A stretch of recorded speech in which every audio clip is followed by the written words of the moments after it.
आइए बात करते हैं रामपुर की जौहर यूनिवर्सिटी की। एक जौहर यूनिवर्सिटी बनाते बनाते कैसे आजम खान की सियासत गर्त में पहुंच गई, अर्श से फर्श पर आ गए। अब आप देखें, उसी यूनिवर्सिटी पर बुलडोजर चलाने के आदेश को लेकर इतना घमासान मचा हुआ है। मुस्लिम नेता इसे कम्युनल रंग देने की कोशिश कर रहे हैं। वो कह रहे हैं कि मुस्लिम होने के कारण आजम खान को परेशान किया जा रहा है, जौहर यूनिवर्सिटी को निशाना बनाया जा रहा है। अब मौलाना अरशद मदनी ने जौहर यूनिवर्सिटी पर बुलडोजर एक्शन का विरोध किया है। उन्होंने कहा है कि अगर कानून का पालन नहीं हुआ तो सरकार इसे गिराने की बजाय इस पर जुर्माना लगाए। जो किया जा रहा है वो गलत है, गलत है, गलत है। अगर उसके अंदर कोई चीज गलती की है भी, मान लीजिए पहले तो सुप्रीम कोर्ट तक ये फैसला हो, उसके बाद ये समझना कि उसको गिरा दिया जाए, ये गलत है। आप उसके ऊपर जुर्माना आयद कर दीजिए, वो उस जुर्माने को करेंगे। ये जुर्माना आयद करना ये भी गवर्नमेंट का एक कानून है। अगर किसी ने अपने मकान या किसी बिल्डिंग या किसी इमारत के को गैर कानूनी तरीके कब्र बनाया है तो उसका सिर्फ एक सबब यही नहीं है कि आप उसे गिरा दें, जबकि हजारों लड़के उसके अंदर पढ़ते हैं और वो तालीम हासिल करते हैं, तो उसकी हिफाजत करनी चाहिए। अपने कानून की आप हिफाजत करते हुए आप उसके ऊपर जुर्माना आयद कर देंगे, हो सकता है, लेकिन आप उसको ये कह करके 38 इमारतों को हजारों करोड़ के रुपये से बनी हुई उसको गिरा दें, ये गलत है। वही फिरका परस्ती है। अब इस मसले पर जमीयत क्यों बोल रहा है? समीर जी, अरशद मदनी क्यों बोल रहे हैं इस पर? अरशद मदनी नहीं बोलेंगे। जिसकी यूनिवर्सिटी है, जौहर यूनिवर्सिटी, इसका नाम रखा है और आजम खान ने इस यूनिवर्सिटी को रखा है, तो मदनी तो बोलेंगे ना आजम खान के फेवर में। भाई दोनों का धर्म एक है, तो वो बताएंगे। आजम खान कहते कि मैं मुसलमान हूँ इसलिए मुझे परेशान किया जा रहा है, इसलिए मुझे जेल में डाला जा रहा है। मदनी साहब कह रहे हैं, अरशद मदनी साहब कह रहे हैं कि वो मुसलमान है इसलिए ने किसी यूनिवर्सिटी को बनाया, इसलिए उस यूनिवर्सिटी को गिराया जा रहा है। तो जिस तरीके से वो बनी है, पूरी अवैध जो पूरी तरीके से बनी है, 40 बिल्डिंगें बनी है, उसमें से 38 बिल्डिंगों की आपकी परमिशन नहीं है, सब कुछ अपना मनमाना करा। मतलब आप बताइए सत्ता का दुरुपयोग कैसा हो सकता है? ये अखिलेश यादव को दिखता नहीं है कि उनके रहते हैं आजम खान ने किस तरीके से मनमाना किया रामपुर के अंदर। पूरे रामपुर को अपने पिता की बपोती को समझा, अपने घर की दुकान को समझा, अपने घर की जमीन को समझा और सारी संपत्तियों पर, सरकारी जमीनों पर आपने कब्जा कर लिया। कोई परमिशन नहीं लिया, आपने इतनी बड़ी बड़ी बिल्डिंगें खड़ी कर दी। उसका पैसा कहां से आया? कोई प्रशासन विरोध करता रहा, उस अधिकारी का ट्रांसफर आप करवा देते थे। यह बहुत बड़ा लूटतन चला और मुझे लगता है सिर्फ आजम खान नहीं, अखिलेश यादव को भी सजा होना चाहिए कि उनकी सरकार क्या कर रही थी। अखिलेश यादव ने कभी इसके ऊपर बोला कि हाँ मेरे से इतनी बड़ी ऐतिहासिक गलती हुई है कि मेरे रहते मुख्यमंत्री रहते मेरे एक मंत्री ने इतने सरकारी जमीन पर कब्जा कर लिया। जुर्माना और कार्रवाई तो अखिलेश यादव पर भी होना चाहिए, वहां के अधिकारियों पर भी होना चाहिए जो उस समय कलेक्टर थे और जो वहां पर दूसरे अधिकारी बैठे हुए थे। ठीक है कि अब वो बिल्डिंग बन गई, लेकिन मुझे लगता है कि इतनी बड़ी और भव्य इमारतें बनी हैं, इनको तोड़कर दूसरी बनाने से बेहतर ये है कि योगी सरकार इसको एक बेहतर या तो योगशाला बनाए, कोई एजुकेशन सेंटर खोले, कोई ट्रेनिंग सेंटर खोले, कोई लाइब्रेरी बनाए, जनता के हित में जो हो सकता है, जिसके वहां जरूरत हो उसके लिए इस्तेमाल करे, इसका बेहतर इस्तेमाल करे समाज के हित में, वो ज्यादा मुझे ठीक लगता है बशर्ते तोड़ने से। ठीक है, एक और खबर मौलाना जर्जिस अंसारी के उस बयान की जिसमें उन्होंने भगवान श्री कृष्ण को मुसलमान कह दिया था और कहा कि वो 5 वक्त के नमाजी थे। इस पर इतना घमासान मचा। इस बीच समाजवादी पार्टी के वरिष्ठ नेता और पूर्व सांसद एसटी हसन ने हिंदू देवताओं को लेकर विवादित टिप्पणी कर दी। एसटी हसन ने भगवान श्री कृष्ण और भगवान श्री कृष्ण के मुस्लिम पैगंबर होने की बात कह दी।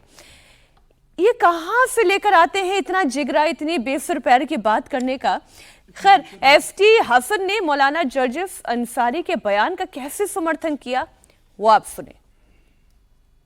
श्री कृष्ण जी हजारों साल पहले यहाँ पे इस दुनिया में थे और उन्होंने उस वक्त क्या किया क्या नहीं करा ये तो ऊपर वाले ही जानता है। ये ज़रूर है कि हिंदू माइथोलॉजी के हिसाब से वो उन्हें भगवान ने या ईश्वर ने या अल्लाह ने उन्हें भेजा था इंसानियत को सबक सिखाने के लिए, इंसानियत सिखाने के लिए। बहुत से लोगों का ये मानना है कि ऐसा तो नहीं है कि वो भी कोई पैगंबर रहे हों। आप लोगों का भी तो यही मानना है कि वो भी मैसेंजर थे, दूत थे ईश्वर के। तो इसमें कोई ऐसी बात तो है नहीं। अगर वो ईश्वर के दूत थे या अल्लाह के दूत थे, मैं ईश्वर और अल्लाह को अलग अलग तो समझता नहीं हूँ। प्रोफेसर साहब, एफटी हसन ये जान रहे हैं समाजवादी पार्टी में अभी वो हैं? पिछली बार टिकट नहीं मिला था, इसका मतलब ये नहीं कि वो पार्टी से निकल गए हैं। अखिलेश यादव के चुनाव के समय में कब्र खोदने की कोशिश क्यों कर रहे हैं एफटी हसन? कब्र क्या खोद रहे हैं? अब ऐसे मूर्खों की बातों पर क्या कहा जा सकता है कि रुचि हो रहा के सदमे से बाहर नहीं निकले। मतलब इस पर क्या टिप्पणी की जा सकती है? 1400 साल पहले जो धर्म, जो एक पंथ आया रेगिस्तान में, और एक धर्म जो है हम जिसे सनातन धर्म कहते हैं, हम भारत के यदि काल की गणना करें तो द्वापर जो है वो 12 लाख का माना जाता है। तो अब उनको कैसे बताया जाए, क्या बताया जाए कि अब वो कैसे, इन्होंने आकलन कर लिया कि 5 बार के वो नमाजी थे, और योग और नमाज दोनों एक चीज़ हैं। कई ऐसे लोग हमारे यहाँ भी कहते हैं, मुसलमानों को आकर्षित करने के लिए कुछ लोग ऐसी बातें कर देते हैं। श्री राम और श्री कृष्ण पैगंबर हो सकते हैं। अब मोहम्मद साहब तो पैगंबर के टिप्पणी दूत ना थे, करें तो ही अच्छा है। हम उन पर टिप्पणी नहीं करें तो ज़्यादा अच्छा है, क्योंकि पता है आप राम पर टिप्पणी कर सकते हैं, कृष्ण पर टिप्पणी कर सकते हैं, आप रामायण जला सकते हैं, महाभारत जला सकते हैं। इस देश में सब स्वतंत्रता है, बस इस्लाम पर आप टिप्पणी नहीं कर सकते हैं। ये बात तो स्वीकार है, क्योंकि हमने तो देखा है ना कि जजेज ने भी कहा कि भाई आपके कारण पूरा का पूरा देश जल रहा है। अब समाजवादी पार्टी के नेता जो है वो रामायण जलाने की बात करते हैं तो देश नहीं जलता है। तो बात ठीक है, वो सही एसटी हसन की बात पर क्या टिप्पणी करना कि श्री कृष्ण नमाजी थे या नहीं नमाजी थे। अब मूर्खता के पूर्ण वो बातें कर रहे हैं तो उस पर टिप्पणी करने लायक कोई चीज़ ऐसी है नहीं। ऐसे लोगों को इग्नोर कर देने। नमस्कार, टीवी लाइव बताओ। मैं तो कह रहा हूँ कि पहली बात तो ये है कि बड़ा उदार मना देश है, बड़ा उदार मना हिंदू है, इसलिए ऐसे लोग हैं कुछ भी बोल रहे हैं। लेकिन पहला काम इनको तुरंत करना चाहिए कि भगवान कृष्ण के मंदिर को, ईदगाह की जो मस्जिद है उसको ध्वस्त करके कृष्ण जी का एक और बड़ा मंदिर बनाना चाहिए। शुरुआत वहां से करनी चाहिए।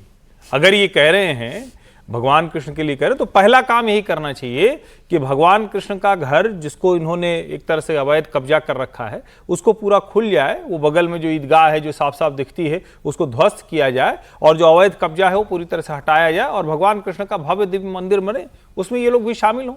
फिर तो ये लोग उनके मानने वाले ही हुए, फिर तो वही काम करें। और बाकी जहां तक रही ये इस तरह की बात, जो वो क्या नाम है, मौलाना जर्जिस, एक तो नाम भी ऐसा है जर्जर टाइप, पता नहीं क्या सुनाई देता है। तो ऐसे लोगों का तो क्या है, ये तो चर्चा में आने के लिए कुछ भी बोलते हैं। और ठीक है, हम हिंदू हैं इसलिए हम उदार हैं, हम किसी के खिलाफ ऐसी कोई बात नहीं करते। लेकिन सीधी सी बात है कि इनको जब कुछ नहीं सूझता है तो ये इस तरह की चीजें करके भ्रम डालने की कोशिश करते हैं। और अगर ये सचमुच ईमानदार होते, ये बेईमान नहीं होते, तो फिर ये क्यों कहते हैं कि जो ये नहीं मानता है वो काफिर है।